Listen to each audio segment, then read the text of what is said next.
A partir de agora, prepare seu coração. Você vai ouvir uma mensagem de impacto e poder.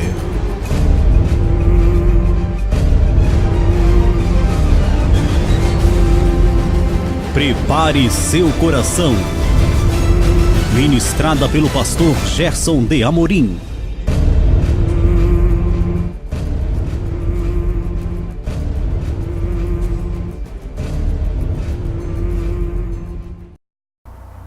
Shalom Adonai, Yeshua HaMashiach, querido, é uma alegria estar com você aqui mais uma vez para a Escola Evangelho Genuíno, aonde estaremos trazendo o melhor para você, querido, das Escrituras Sagradas, seus ensinamentos. Quero agradecer a Deus pela vida de vocês, que estão sempre aqui ligados e que são amigos dos ensinamentos da Palavra de Deus. Quero cumprimentar os Sedaquim, os Kadoshim, os justos e santos de Elohim, de nosso Deus. Saudar nossos alunos da cidade de São Miguel do Oeste e também, querido, de todo esse país, de todo o Brasil.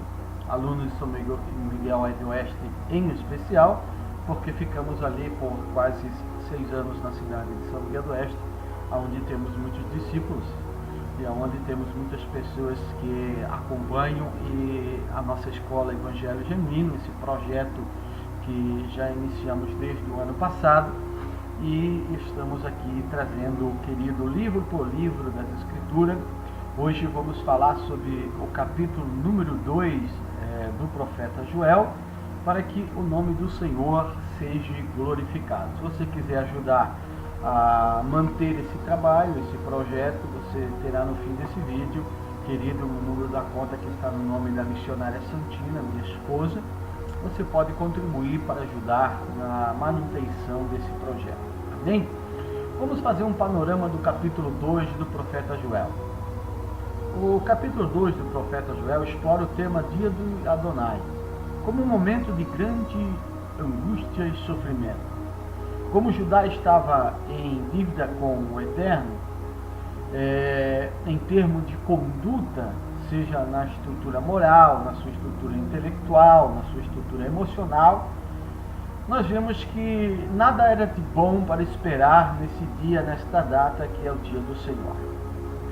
O dia do Senhor também veio em forma de uma invasão de um inimigo poderosíssimo, o mais poderoso que Israel já encontrou perante si. Nós vemos aqui, querido, que assim sendo, a profecia, ela organiza um jejum público para clamar ao Eterno pelo perdão, para que a misericórdia do Eterno os salve desse terrível, ou essa terrível invasão que haverá em Israel, em uma invasão escatológica, futura, que nós vamos estudar mais na frente e vamos ver que vai acontecer com o povo de Israel, segundo a profecia de Joel.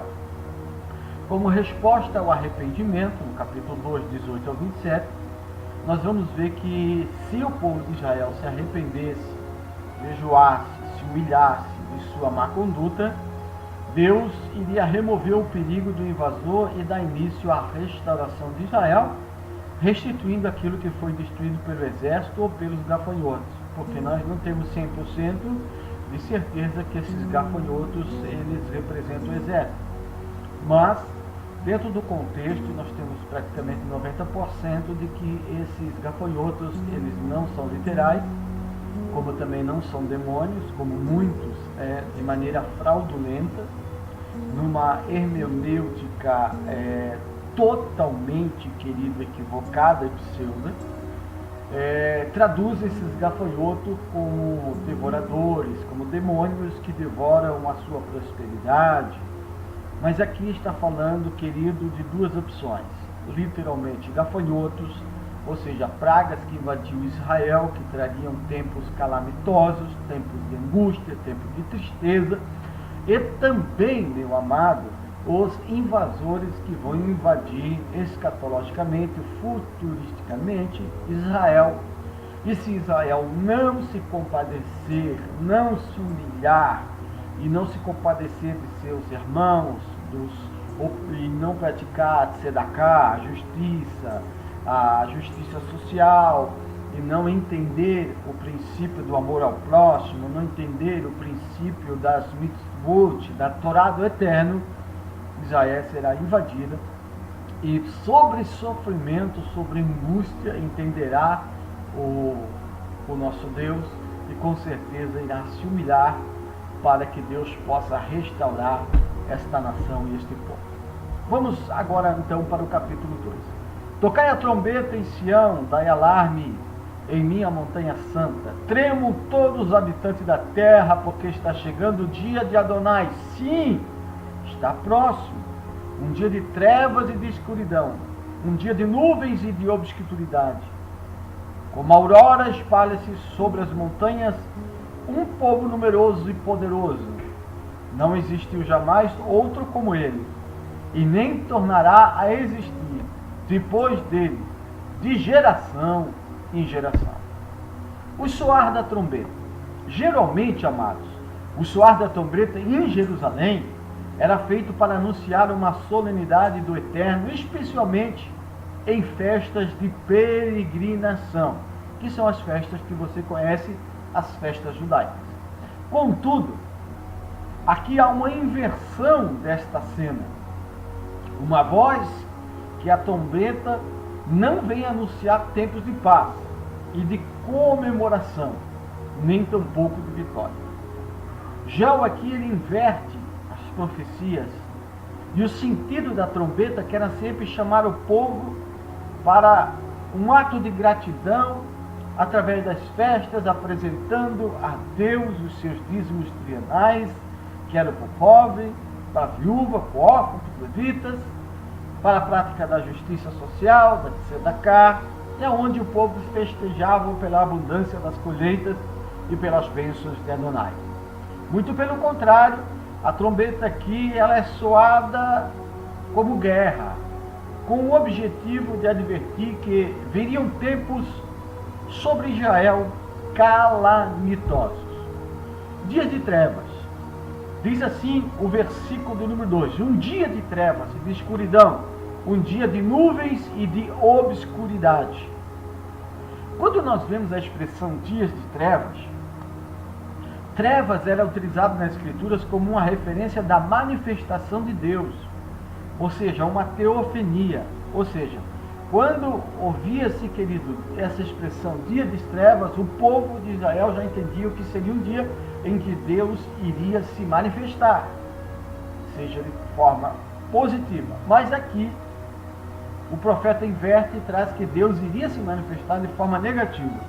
Quando olhamos para Êxodo, capítulo 20 e 21, que muitos usam, esses da conspiração, do Deus do Antigo Testamento ser o Deus das trevas, que isso é uma falta de compreensão, de entendimento e um isolamento de versículo de maneira fraudulenta, equivocada e até mesmo idiotada, que diz, e o povo estava em pé de longe, Moisés, porém, chegou à escuridão, onde o Senhor estava. Só que a escuridão aqui ela é usada de uma forma figurada positiva, aonde Deus estaria se manifestando no Monte Sinai para uma nação, para um povo que havia saído do Egito. Então o povo, quando ouvia a manifestação de trevas e escuridão, relâmpagos, nuvens escuras, na mente deles, da cultura deles, era uma manifestação do Eterno. Você que usa o óculos do nosso presente, você acha que é Satanás, é o diabo. Trevas nem sempre são usados, querido, de forma negativa. Na Bíblia Sagrada, na Escritura, você vai ver trevas sendo usadas de forma positiva. Quando Deus diz, eu crio a luz e crio as trevas. Foi Deus que criou todas as coisas. Não foi o diabo que criou as trevas. Satanás, querido, é mito. Que existem são espíritos. Esse ser personificado, como nós já estudamos na escola, é mito. Dentro da escritura hebraica não existe. Passou a existir depois da influência dos persas no zoroastrismo com Zaratustra, e que influenciou o judaísmo também após o exílio, e também o cristianismo, que personificou esse ser fazendo com que ele se tornasse, substituísse o verdadeiro inimigo do homem, que é a nossa própria Yitzhak, substituindo o inimigo do homem, que é a nossa carnalidade, que é aquilo que nos faz e nos coloca na posição de Deus como pessoas que podem ser escolhidas, porque a Yitzhak é que nos faz, queridos, sermos selecionados por Deus pela maneira que lidamos com o mal que está dentro de nós. O mal que está dentro de nós, ele foi colocado por Deus para que ele pudesse nos selecionar, para que pudéssemos ser dignos da sua salvação. Quando você luta contra a sua carne, contra os seus desejos, você está se apresentando para Deus como um candidato a ser escolhido para a salvação. Então, querido, não se esqueça disso. Dia das trevas também pode ser usado de forma positiva. Mas aqui, o profeta Joel está trazendo de forma negativa, dizendo que esse dia do Senhor será um dia de muita treva no sentido negativo, trazendo grande destruição e, querido, guerra para o povo de Israel. Ainda diz assim: porém, como é com a linguagem de Joel, há uma mudança de perspectiva para mostrar ao povo que aquilo que era esperado como positivo seria na realidade negativo. Portanto, aqui as trevas assumem conotação de algo terrivelmente negativo. A ilustração das trevas também possivelmente dá continuidade à linguagem comparativa com os gafanhotos, pois a nuvem de gafanhotos, que fossem muito densas, literalmente escurecia os céus. Isso você vai encontrar em Êxodo 10:5, quando nós vemos essa linguagem, quando há, querido, lá em Êxodo, a saída nas pragas do Egito. Tá? E essa linguagem é propícia para apresentar o que será o exército mais terrível da história, já enfrentado por Judá. Tá? O povo mais numeroso. Diz assim, querido, ainda na continuação do versículo 2: um dia de trevas e de escuridão, um dia de nuvem e de obscuridade. Como a aurora espalha-se sobre a montanha, um povo numeroso e poderoso não existiu, jamais outro como ele, e nem tornará a existir depois dele, de geração em geração. Meu amado, muitas são as tentativas de identificar esse povo numeroso e poderoso. Porém, o mais provável é que é uma referência escatológica e que se o povo ainda há de vir, não é um povo que já existiu. Há três associações muito costumeiras, mas não são as reais, de que esses povos seriam a Babilônia, que seriam a Grécia e que seriam a Roma. O babilônico, querido, não foi o maior império que dominou Israel. A Grécia também não. E Roma também não. E aqueles que identificam que foi a Babilônia consideram muito improvável a hipótese de que Joel seja pré-exílio. Ou seja, aqueles que defendem ser a Babilônia defendem que Joel é pré-exílio. Mas Joel, ele escreveu o seu livro no Império Persa. Joel viveu no Império Persa. Então, nenhuma delas, porém, se encaixa na descrição do profeta, que identifica essa nação como sendo a mais poderosa de todas, sem possibilidade do levante de uma outra maior. Ou seja, houve outras nações maior que a Babilônia, maior que a Grécia, maior que Roma, e que dominaram o povo de Israel. Observe o tamanho dos impérios abaixo indicados. O Império Babilônio foi bem menor do que o Império Persa, que veio logo depois. Veja bem, nós temos aqui o Império Babilônico e o Império Persa. E o Império Persa foi muito maior do que o Império Babilônico. Agora, os impérios gregos e o romano foram muito grandes, mas nenhum chegou ao tamanho do Império Islâmico. Foi um dos maiores da Idade Média, mas também não foi o maior império da história. Então não se encaixa na profecia nem Babilônia, nem Grécia, nem Pérsia, nem Roma e nem o império que seria o Império Islâmico. O maior império da história, que inclusive teve domínio sobre o território de Israel, foi o Império Britânico. Olha a imensidão do Império Britânico. Agora você olha essa imensidão desse império. E agora imagina comigo que o tamanho do império que irá invadir Israel é muito maior do que isso.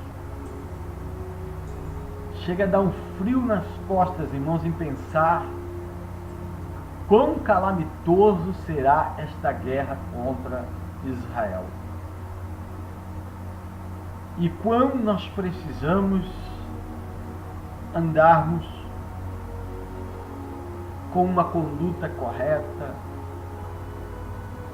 justa, santa e verdadeira diante de Deus. Se não fosse a misericórdia de Deus, tanto nós como Israel seriam consumidos. Mas Deus, como um pai, açoita,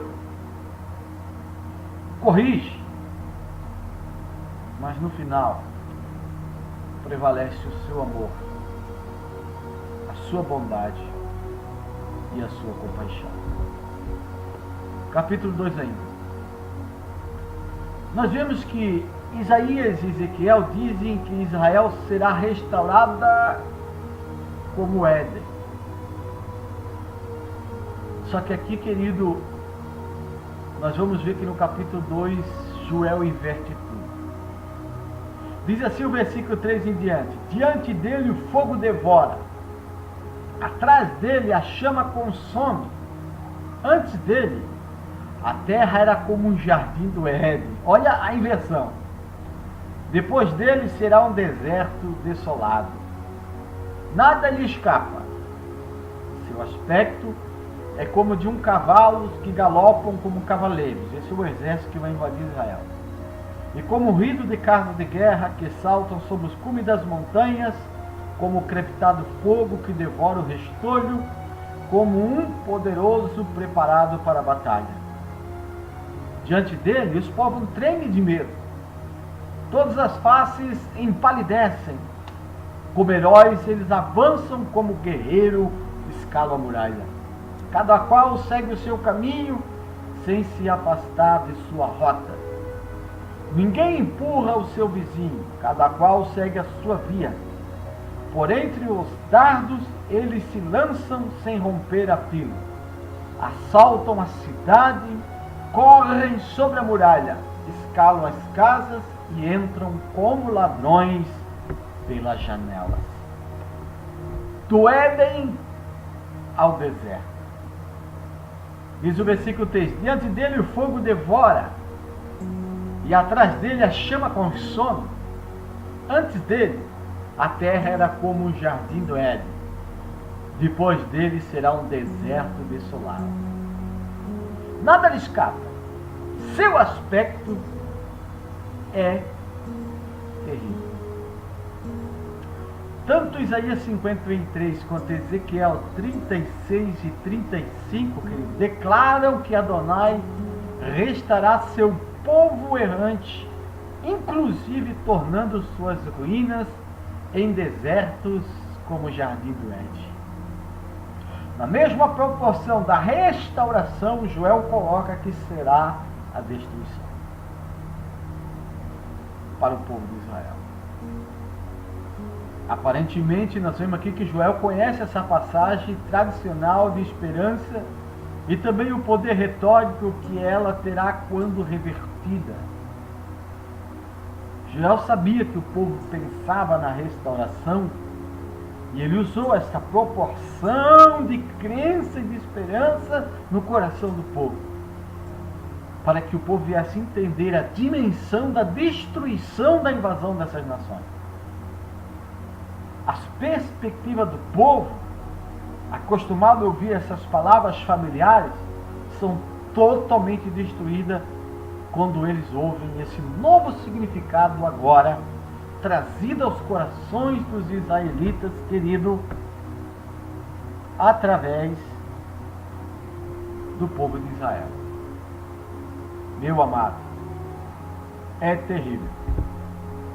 Os poderosos cavaleiros, Jardim do Éden, depois dele será um deserto desolado, nada lhe escapa. Seu aspecto é como o de cavalos, galopam como cavaleiros e como um ruído de cavalos de guerra que saltam sobre os cumes das montanhas, como o crepitar do fogo que devora o restolho, como um povo poderoso preparado para a batalha. Diante dele os povos tremem de medo, todas as faces fogem dele. Muitos acadêmicos, meu amado, indagam se Joel está falando de um exército humano ou de gafanhotos. Esta questão parece meio deslocada. Na passagem sobre discussão, o profeta tenta descrever ou ainda provocar um evento super-humano e cósmico que está além da imaginação humana. Ao fazer isso, escolhe linguagem que parece aludir à atividade de soldados e de gafanhotos. Há uma sobrenaturalidade na invasão desses povos. Carros de guerra são mencionados no versículo 5, porém carros de guerra nos tempos antigos não subiam em montes, muito menos ainda com o fogo que logo alastra. Isso não é apenas ressalta o poderio do exército, mas também sugere que essa invasão não será normal e que existe algum toque de sobrenatural na descrição do profeta que virá sobre a nação de Israel. Continuando o capítulo 2. Diante dele a terra se comove, os céus tremem, o sol e a lua escurecem e as estrelas perdem seu brilho. Adonai levanta sua voz diante do seu exército. Sim, seu acampamento é muito grande. O executor de sua palavra é poderoso. Sim, o dia de Adonai é grande, extremamente terrível. Quem poderá suportá-lo? Quanta viagem na maionese, quanta interpretação sobre sol e lua escurecerem e as estrelas perderem o seu brilho.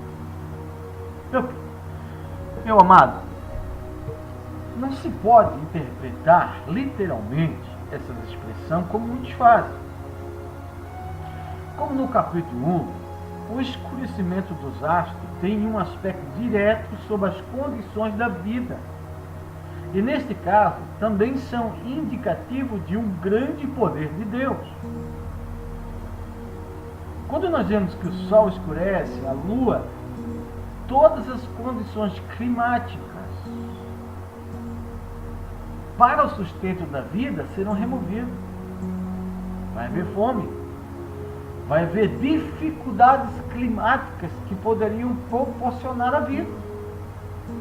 Essa passagem não deve ser lida de forma literal como um fenômeno astronômico, da mesma forma que os exércitos são descritos de maneira figurativa.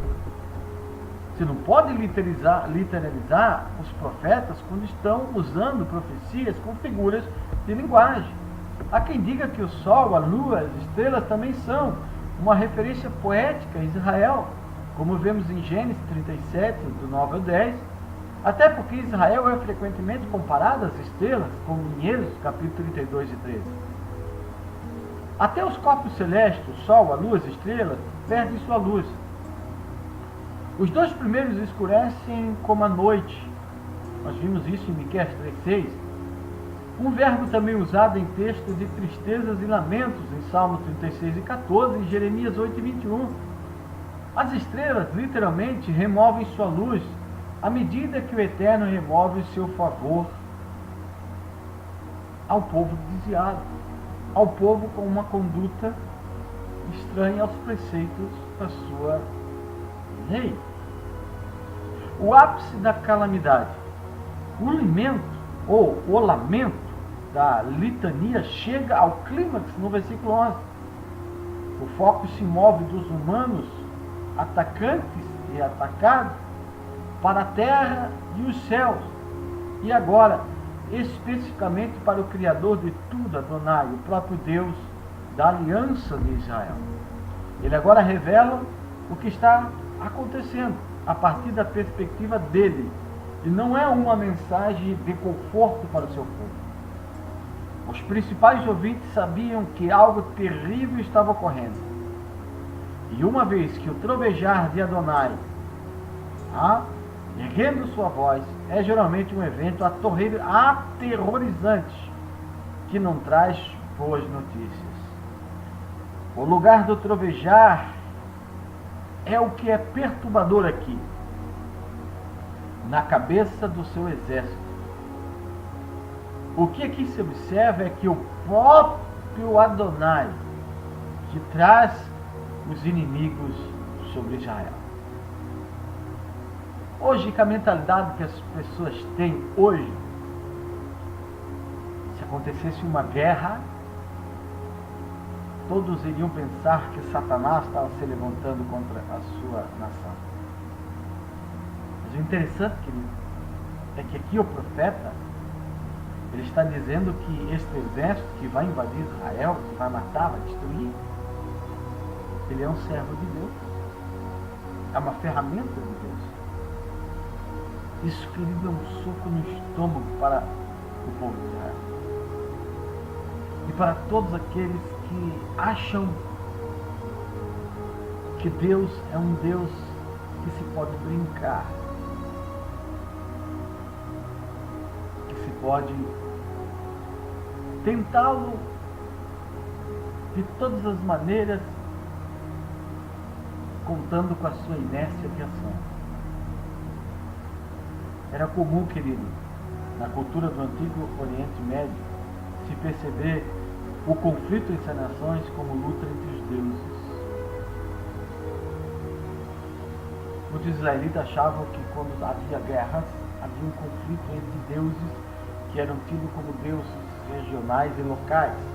Então, quando um país lutava com o outro, os deuses também estavam em guerra.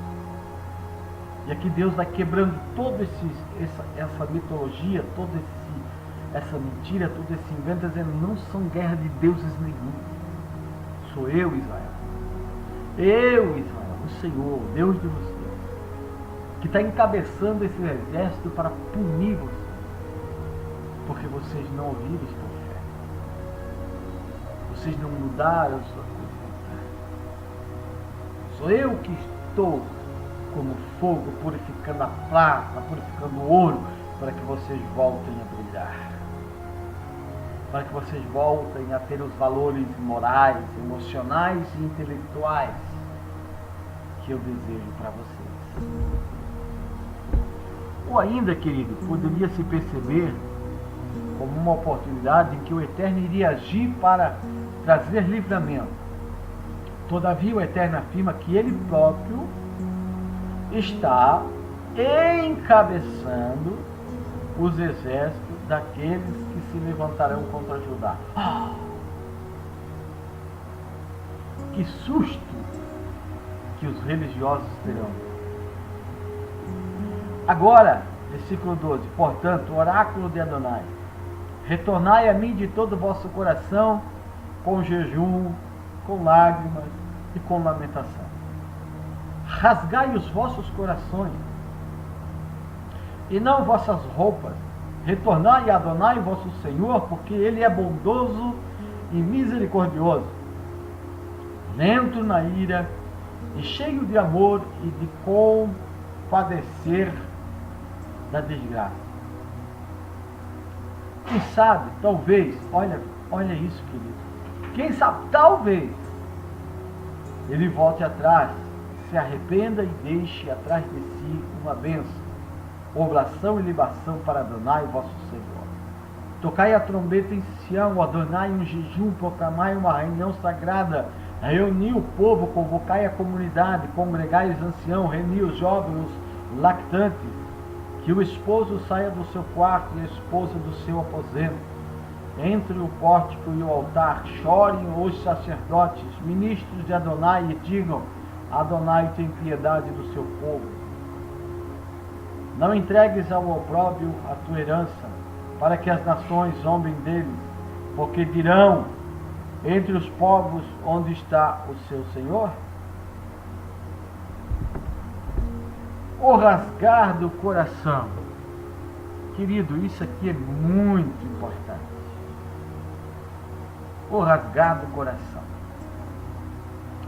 O costume de rasgar as vestes para expressar dor e tristeza era muito comum no Antigo Oriente Médio, conforme atestado inclusive na Escritura em diversos trechos, como Gênesis 43, 4 e 13, 2 Samuel 13 e 31, Esdras 9, 13, etc.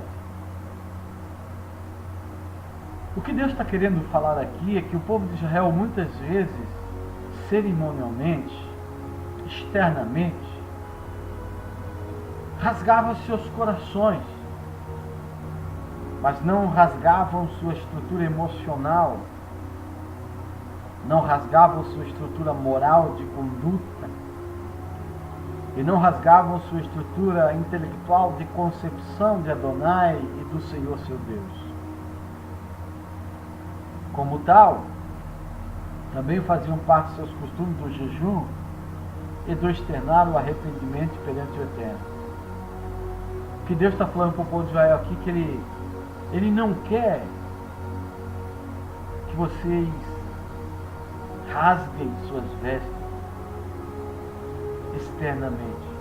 Ele não quer uma mudança externa. Ele quer uma mudança de conduta. Ele quer uma mudança que alcance o mais profundo do interior, emocional, moral e intelectual. Hoje muitas pessoas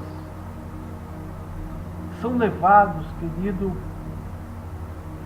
a tentar barganhar com Deus com cerimônias exteriores, com cultos circenses, com teatros gospel, com cerimônias de apresentação de ofertas financeiras, de campanhas que são tentativas de persuadir, de comprar os benefícios de Deus com nossas justiças, que são reveladas claramente que são como trapos de imundícia. Pessoas com seus cultos cerimoniais de jejum sem arrependimento, com intenções totalmente financeiras,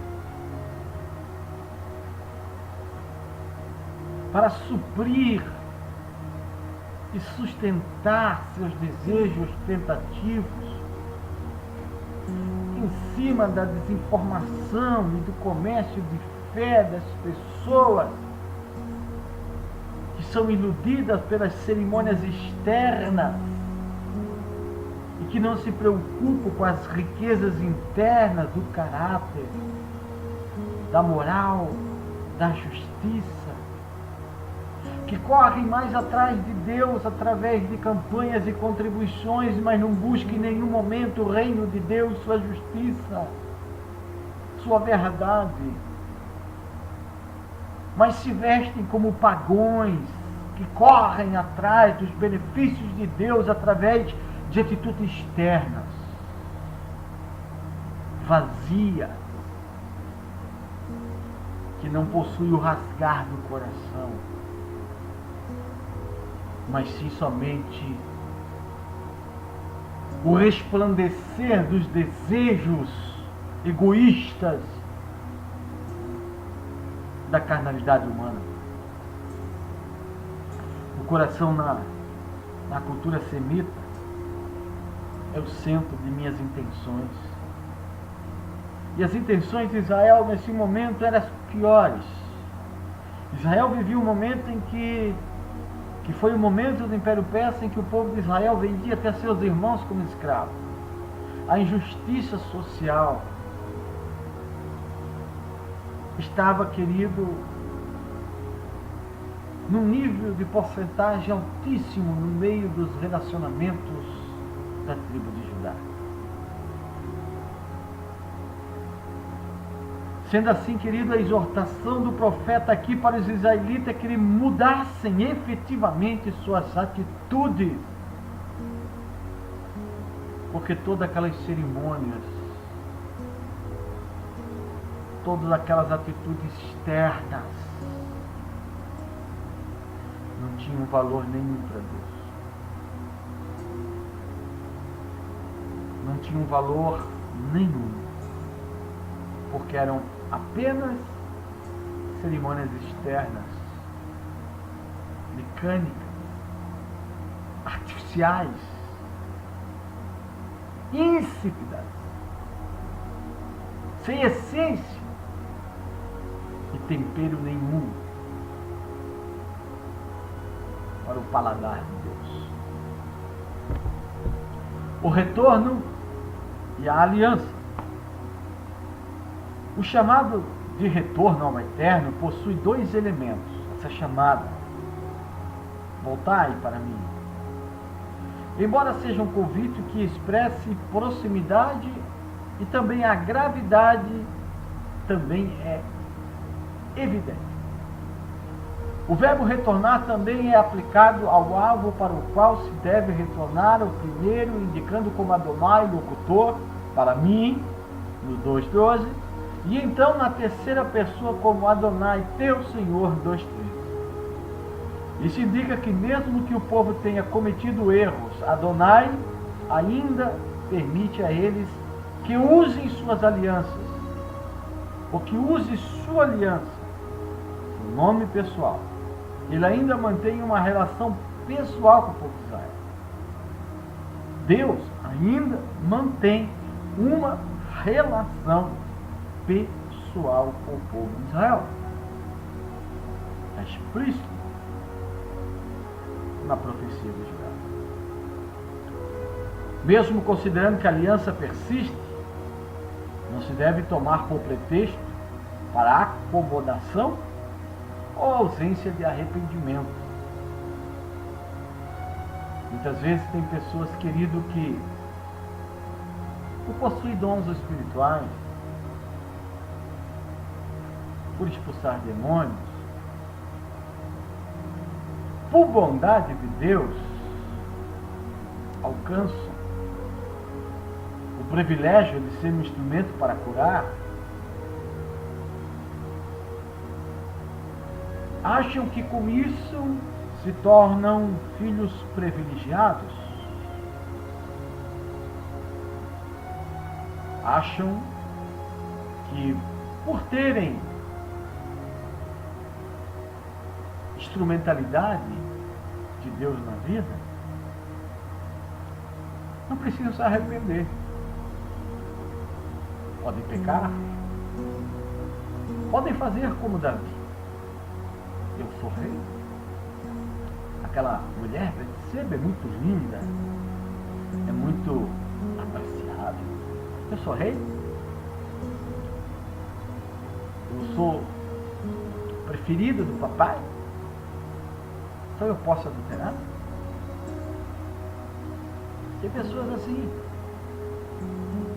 Até que Deus chame um Natan e coloque o dedo no seu nariz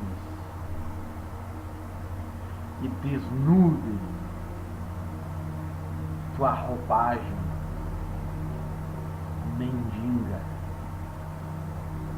pobre. Desnude sua visão cega, sua posição de nu. na presença de Deus. Sobre a necessidade, mais uma vez, de se voltar para Adonai e de lamentação comunal, isso deve ser feito antes da chegada do dia de Adonai, que está perto ou próximo. Capítulo 1, verso 15. E capítulo 2, verso 1. Caso contrário, Israel também será vítima do poder do Eterno. Agora a expressão quem sabe. Aqui Deus não faz nenhuma promessa que não seja condicional. O profeta Joel sempre busca tirar o povo da zona de conforto e acomodação. E faz uma advertência que causou muito desconforto para os exegetas ao longo da história. Mesmo com o arrependimento, Deus não deu garantia que ele voltaria atrás. Veja bem, mesmo com arrependimento em Joel, Deus não deu garantia de que voltaria atrás. O versículo implica incerteza sobre a resposta divina ao arrependimento humano. Essa ideia era muito perturbadora para muitos leitores clássicos do texto, que o preenchiam para que lesse. Ele que sabe quem tem pecado, ele deve retornar e se arrepender, tal como Targum e Rashi, mas não Ibn Ezra, como nós encontramos na Jewish Study Bible, em Joel 2, 1 ao 4. Continuando o capítulo 2. Agora, portanto, versículo 2, oráculo de Adonai, retornai a mim de todo o vosso coração, com jejum, com lágrimas e com lamentação. Rasgai vossos corações e não as vossas roupas. Retornai a Adonai vosso Senhor, porque ele é bondoso e misericordioso, lento na ira e cheio de amor, e se compadece da desgraça. Quem sabe, talvez ele volte atrás. A ideia de que o Eterno pudesse até perdoar, mas não livrar o povo das consequências, não é sem paralelo na história de Israel. Não é sem paralelos. Por exemplo, encontramos, conforme a tua palavra lhe perdoei, porém, tão certamente como eu vivo, e como a glória do Eterno encherá toda a terra, em que todos os homens que viram a minha glória e os meus sinais, que fiz no Egito e no deserto, e me tentaram essas 10 vezes, e não obedeceram a minha voz, não verão a terra de que seus pais jurei, e nenhum daqueles que me provocaram haverá. Deus perdoou o povo de Israel, mas não os livrou da consequência de seus pecados. O conceito de perdão parcial, sem livramento, faz parte da consequência, era comum à cultura dos israelitas, mesmo que seja um conceito desconfortável para muitos acadêmicos, principalmente rabinos exegetas. Por fim, para que o Eterno não destrua o povo, o profeta apela para o zelo do Eterno quanto ao próprio nome, como Moisés já havia feito em Número 14:15, quando Moisés disse: o que falarão do teu nome? Moisés, em sua oração inteligentíssima, ele tira toda a moral humana perversa e argumenta com Deus, apresentando a Deus a sua moral. O que as nações falariam do Deus Todo-Poderoso? E isso bastou para que Deus perdoasse, mas não livrasse Israel das consequências de seus atos. Nós vemos, querido, coletividade. Vamos falar agora um pouquinho sobre coletividade. Não entregues o opróbrio à tua herança, para que as nações zombem deles. porque dirão entre os povos, onde está o seu Senhor? Veja a semelhança da oração de Joel, a profecia de Joel, com a oração de Moisés.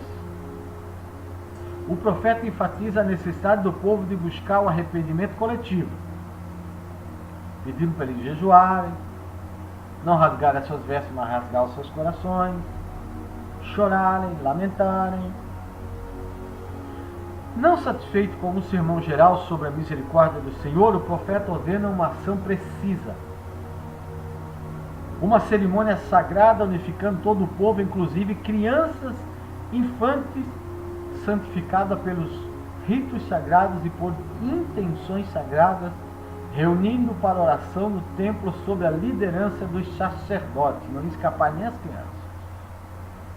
A oração que ele sugere corresponde às orações coletivas de pranto, de arrependimento, que são encontradas também nos Salmos. Versículo 18.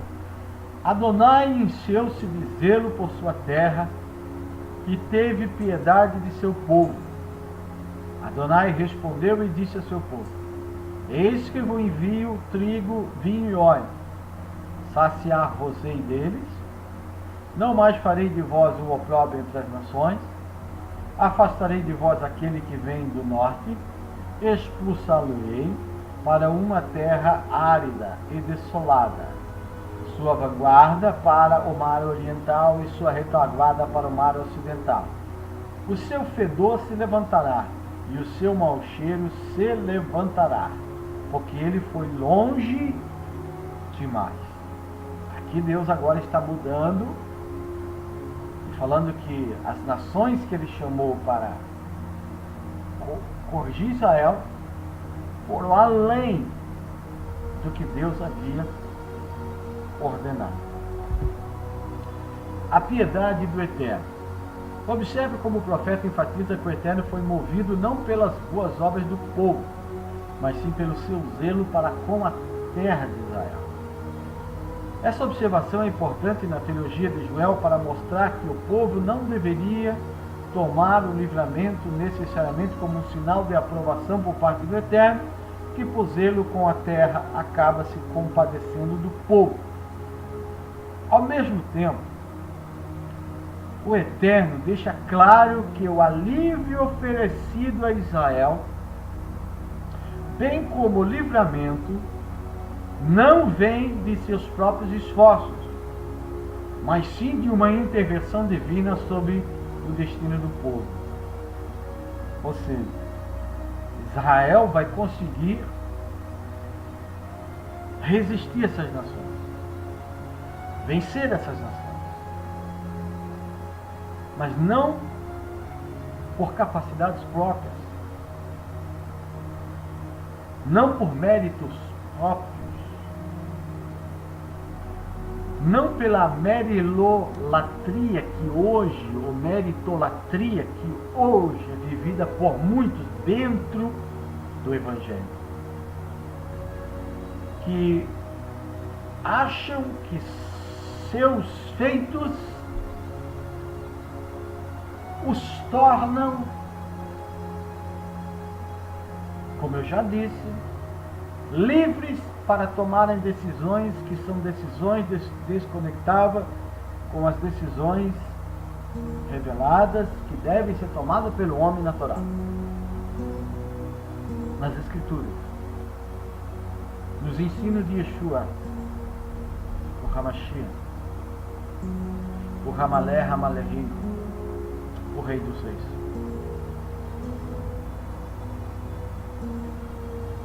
Querido, ao mesmo tempo, o Eterno quer que você entenda que Deus não abre mão da sua retidão. Deus não abre mão de uma vida justa da tua parte. Jesus não abre mão de você sempre estar disposto não a viver um evangelho mercantilista, um evangelho de moeda de troca, de relacionamento de troca, de barganha com Deus. Não.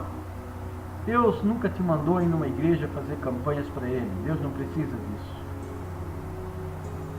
Quem está precisando é esse teu instinto pagão, esse teu desejo imediato de receber bênçãos de Deus através de transformar Deus num caixa eletrônico, onde você aperta, querido, as senhas e o seu dinheiro sai, a sua bênção sai, e você volta para a sua casa achando que tudo está bem, aonde você entra num processo de decadência moral, espiritual e intelectual. Nós temos que imitar a Deus. Foi isso que Jesus ensinou. E não tentar comprar os benefícios e os favores de Deus com orações, jejum. Deus não quer isso. Deus quer que eu rasgue o meu coração, que eu tenha uma vida emocional cheia de amor, uma vida moral cheia de justiça, uma vida intelectual cheia da mente de Jesus Cristo, aonde o amor flua, aonde você não precisa ficar dependente de campanhas, de igrejas, de templos, mas sim você se tornar sacerdote desse próprio templo que é o seu corpo, e aonde você possa, em algum lugar, coletivamente, adorar a Deus em espírito e em verdade.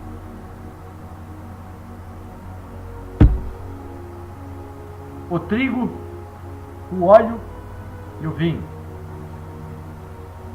O trigo, óleo e vinho representam a abundância de alimentos, revertendo a escassez trazida pelos gafanhotos, sejam eles literais ou representativos de um exército devastador, pois destruir alimentos também era uma tática de guerra comum no Oriente Médio, especificamente quando era sitiada as cidades.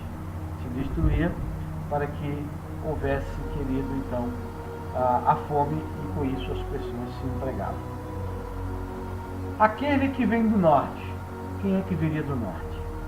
Historicamente, na maioria das vezes Israel foi invadido pelo norte. Nos tempos de Joel, Israel havia vivenciado 2 invasões pelas mãos da Assíria e da Babilônia. Posteriormente viria a sofrer novas invasões por esse lado, especialmente por parte da Grécia e dos Seleucidas. Talvez, propositalmente, Joel tenha deixado esse inimigo sem qualquer identificação, seja porque não quis identificá-lo com clareza até o momento oportuno, ou mais provavelmente por causa do caráter de atemporalidade que o profeta quis dar à sua mensagem. A mensagem de Joel é atemporal. Ela é escatológica, mas se você não fazer uma exegese correta, você é tentado a aplicá-la, como muitos querem aplicar a essas nações como Babilônia, Grécia, Pérsia, os romanos. E nós vimos que todos esses impérios, querido, não cumprem com a exigência profética que está declarada no profeta Joel. A punição do inimigo. O inimigo seria lançado no deserto entre o mar ocidental, Mediterrâneo, e o mar oriental, o Mar Morto, como punição por ter causado destruição em Judá.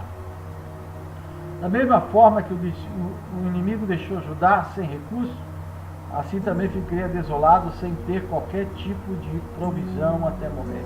Aí você pode perguntar, tá, Deus usa esses exércitos para punir Israel, depois ele pune um exército que trabalhou para ele?